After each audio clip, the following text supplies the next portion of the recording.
ᱟᱞᱮ ᱵᱟᱵᱟ ᱫᱚ ᱢᱤᱫᱴᱮᱡ ᱦᱩᱫᱟᱹ ᱨᱮᱱ ᱦᱚᱲ ᱦᱚᱸ ᱠᱟᱱᱟᱭ, ᱱᱟᱭᱠᱮ ᱵᱟᱵᱟ ᱠᱟᱱᱟᱭ, ᱟᱛᱩ ᱨᱮ ᱯᱩᱡᱟᱹ ᱯᱟᱴ ᱦᱚᱲ ᱠᱟᱱᱟᱭ, ᱟᱨ ᱚᱱᱠᱟ ᱞᱮᱠᱟᱛᱮ ᱤᱧ ᱫᱚ ᱚᱱᱟ ᱫᱷᱚᱨᱚᱢ ᱨᱮᱱ ᱫᱚᱧ ᱵᱟᱝ ᱠᱟᱱᱟ। ᱚᱠᱚᱭ ᱠᱚ ᱵᱚᱞᱮ ᱢᱤᱫ ᱵᱟᱨ ᱦᱚᱲ ᱠᱚ ᱢᱮᱱᱮᱫ ᱠᱷᱟᱡ ᱵᱚᱞᱮ ᱚᱱᱟ ᱫᱷᱚᱨᱚᱢ ᱨᱮᱱ ᱠᱟᱱᱟ, ᱤᱧ ᱫᱚᱧ ᱵᱟᱝ ᱠᱟᱱᱟ। ᱢᱤᱫ ᱫᱤᱱ ᱵᱚᱱ ᱨᱟᱹᱥᱠᱟᱹᱜ ᱠᱟᱱᱟ ᱟᱨ ᱢᱤᱫ ᱥᱚᱯᱛᱟ ᱨᱮᱱᱟᱜ ᱥᱚᱢᱚᱭ ᱵᱚᱱ ᱵᱚᱨᱵᱟᱫ ᱫᱟ। ᱟᱨ ᱟᱵᱚᱣᱟᱜ ᱥᱚᱢᱟᱡᱽ ᱨᱮ ᱟᱹᱰᱤ ᱡᱟᱹᱥᱛᱤ ᱵᱚᱞ ᱜᱟᱛᱮᱜ, ᱢᱮᱞᱟ ᱴᱷᱮᱞᱟ, ᱠᱟᱰᱟ ᱨᱚᱯᱚᱜ, ᱱᱚᱣᱟ ᱠᱚ ᱟᱹᱰᱤ ᱡᱟᱹᱥᱛᱤ ᱴᱷᱤᱠ ᱜᱮᱭᱟ, ᱞᱮᱠᱤᱱ ᱯᱮᱲᱟᱜ ᱠᱟᱱᱟ ᱠᱚ, ᱯᱮᱲᱟ ᱢᱚᱛᱞᱚᱵ ᱡᱟᱶᱟᱭᱚᱜ ᱠᱟᱱᱟ ᱠᱚ।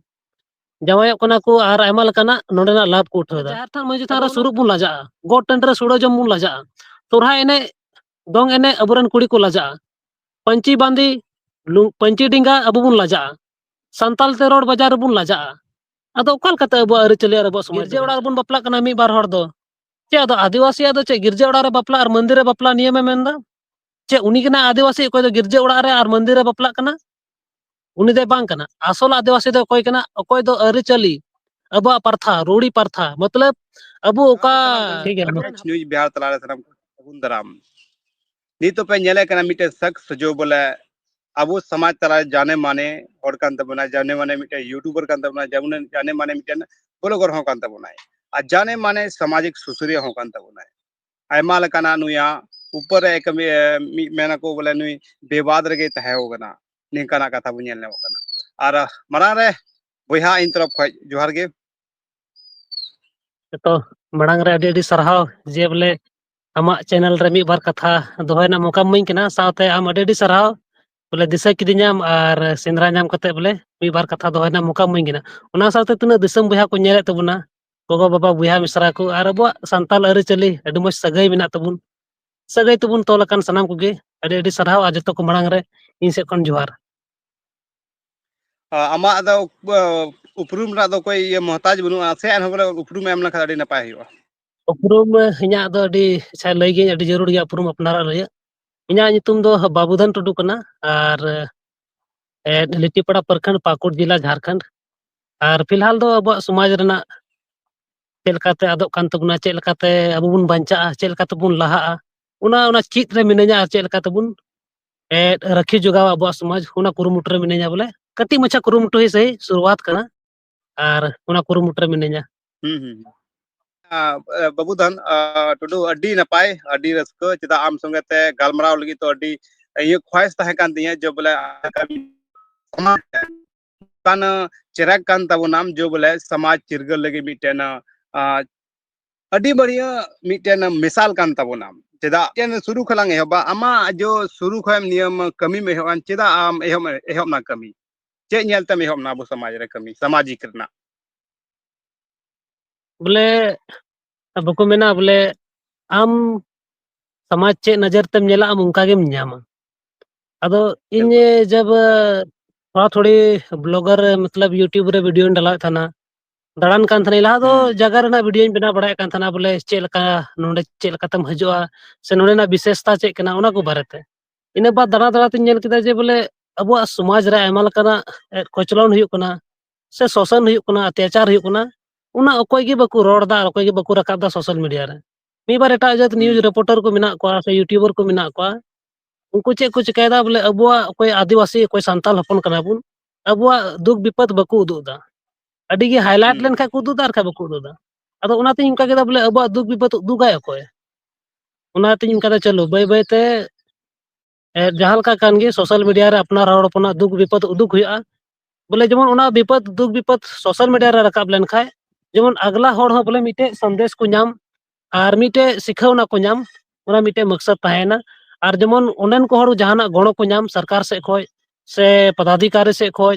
साथे उना घटना ले कते जेमन बाद बाकी तिना को नेलदा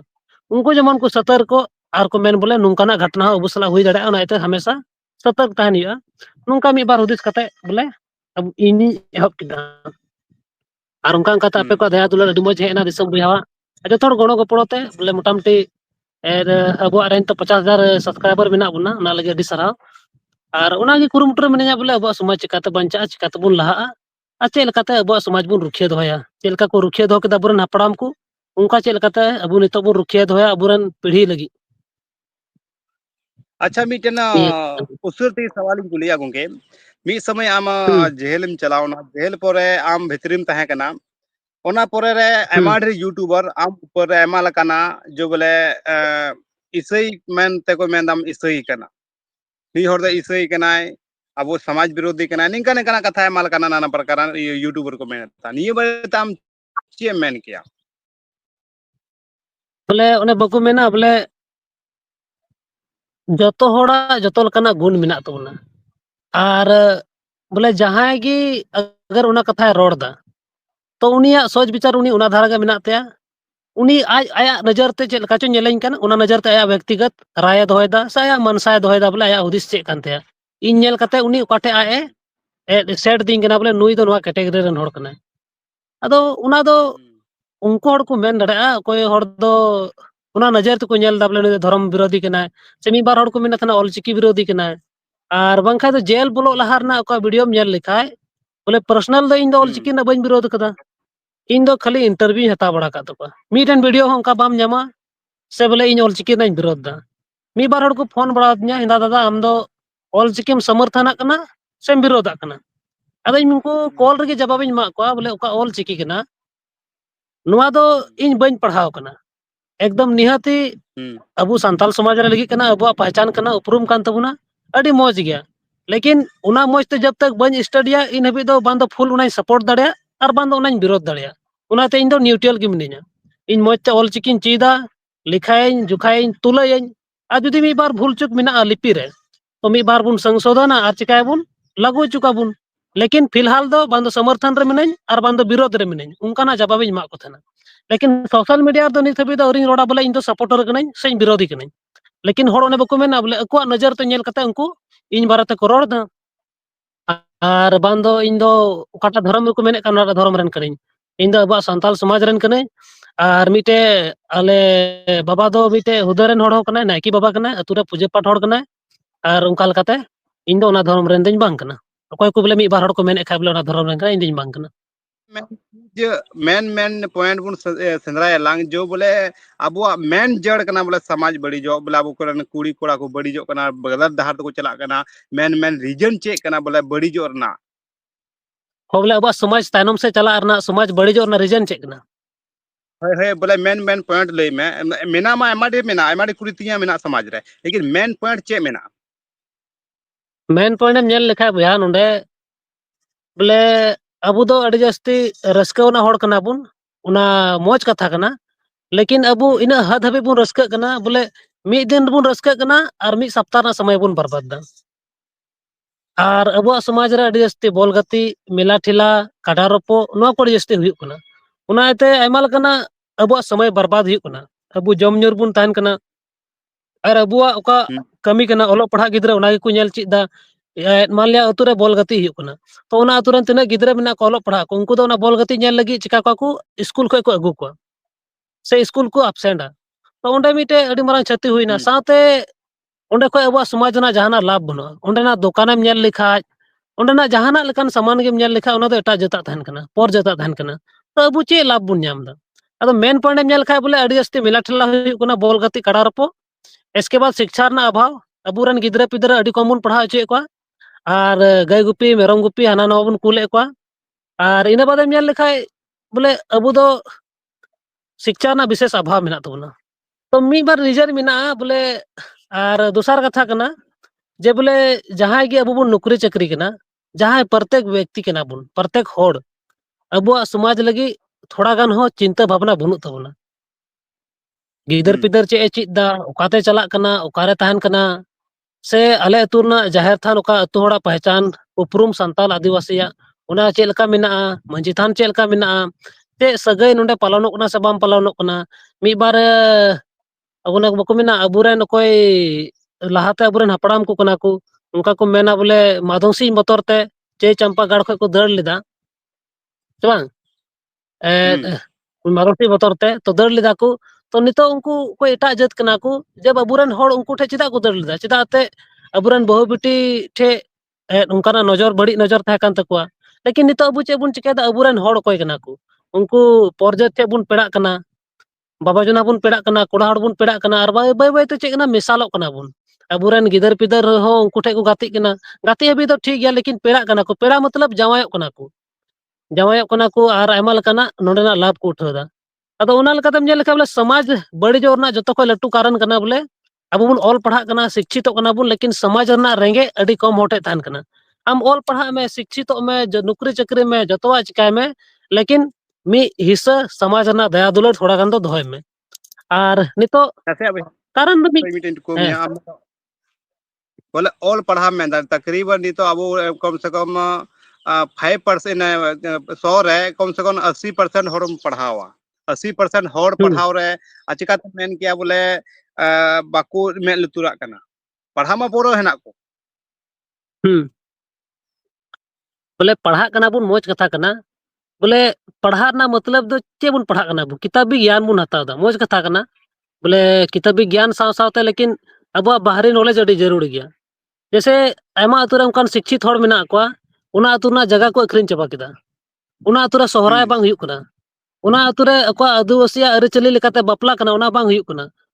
डीजे को अगु का सादरी को एनेजोआ से बोले उंडे चे कना बोले उका अरिचली कना उना बांग फॉलो कना तो चे उना अतु रेन चे मेन दड़ा बोले बकु शिक्षित उना तो बाम रो दड़ा ऑल पढ़ाव कना को मोज कथा कना डिग्री को हासिल कदा पीएचडी कदा कोई बीएड कदा कोई एमएससी कदा बीएससी कदा मोज कथा कना लेकिन उका समाज कना उना समाज रे चेल काते अबु बुन बांचा चेल काते बुन सारेजोआ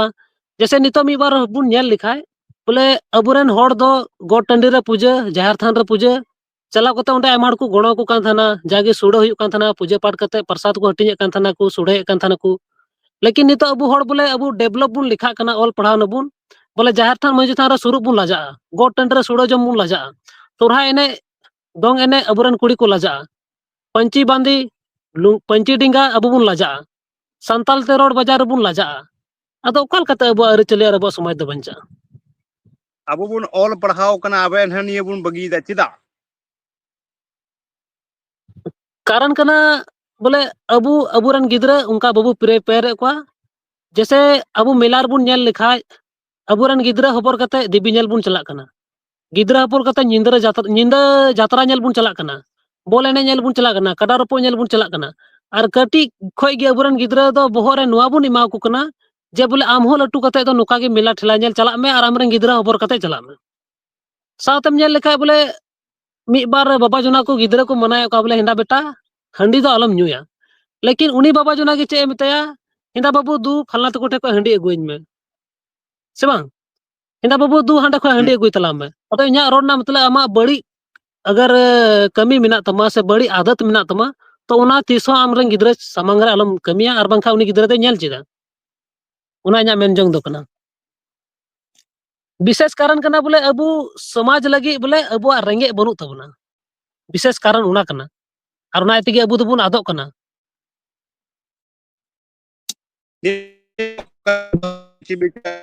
जाहिर थान दे जिक्र लेदा नितो मांझी थान जाहिर थान को ढिला दिया कना बगी दिया कना को रीजन चेदा चे लगी को बगिया कना बो मांझी थान जाहिर थान